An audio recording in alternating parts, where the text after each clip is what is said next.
With Spooktober currently underway, I of course wanted to cover a horror game, and if possible, one that not too many people have heard of. The game I will be reviewing today, Gregory Horror Show, seems to fit the bill as is a pretty underrated Capcom title, and one that never even saw release outside of Japan and Europe. Before I jump into my review though, I'd love to know your thoughts on all this. Whether it be during or after the video, feel free to voice your opinions in the comments below. With that out of the way, let's jump in. Released in 2003 for the PlayStation 2, Gregory Horror Show, also known as Gregory Horror Show Soul Collector in Japan, is a survival horror video game based on the anime series of the same name. The game follows a protagonist suffering from amnesia, who after walking through a deep, foggy forest, finds themselves at the titular Gregory House, a mysterious hotel run by an eerie old mouse named Gregory. After being pressured to spend the night, the player has a dream in which they meet death and learn that they are now trapped inside Gregory House. However, death offers a chance to escape if the player agrees to collect 12 lost souls from different guests staying at the hotel. And so, the player must navigate the hotel using a variety of stealth and eavesdropping to accomplish their part of the deal and hopefully escape Gregory House. An underrated game, it is a shame that this title is so obscure because I think it has some really unique things going for it. For starters, I really enjoyed the art style and the characters. The art of the game is obviously influenced by the CGI look of the anime, with all characters having boxy corners and flat limbs. This leads to a unique look that I personally think still holds up quite well, despite having come out 16 years prior. As for the character designs, I enjoy how they remind me of something straight out of a Tim Burton movie. They have this look that, while still kid-friendly, is kind of unsettling and spooky. Neko Zombie with his heavily sewn together appearance, and Lost Doll with her two interchangeable faces are good examples of this.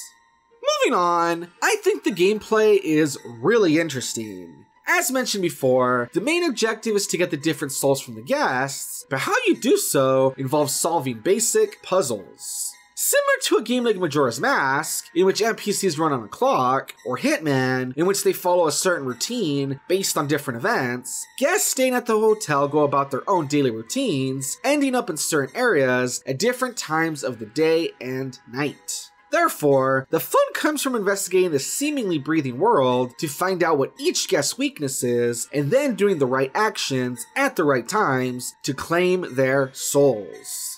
For instance, one of the first souls you can obtain is from Catherine, the lizard nurse. Since she knows what you are after, and will run away from you whenever she sees you, you must obtain a banana peel, drop it in her predetermined path, and then quickly snatch up her bottled soul when she slips and knocks herself out. As the game progresses, collecting souls becomes more difficult.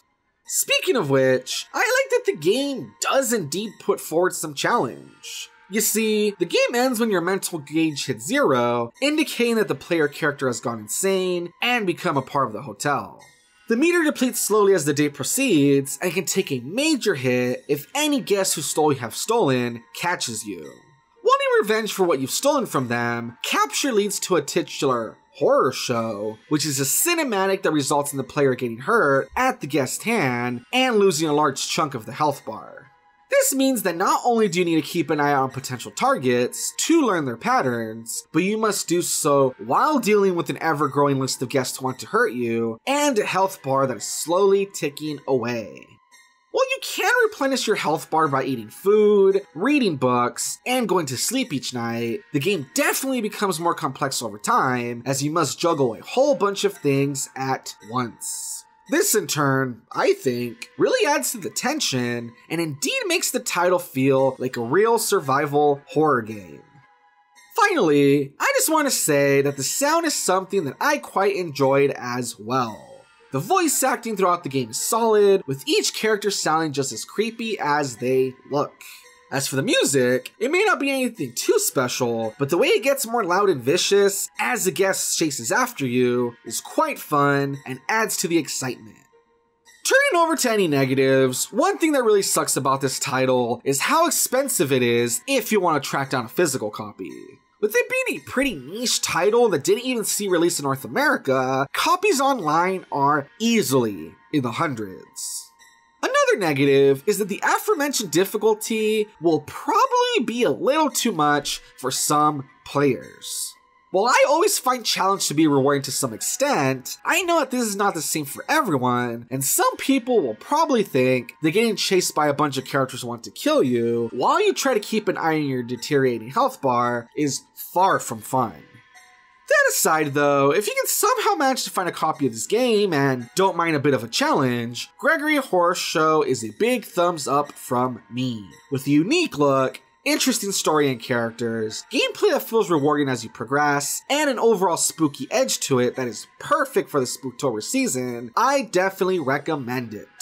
But hey, that's just my opinion. And remember, don't take anything I say too seriously. After all, I'm just the Wannabe Reviewer. Thanks for watching.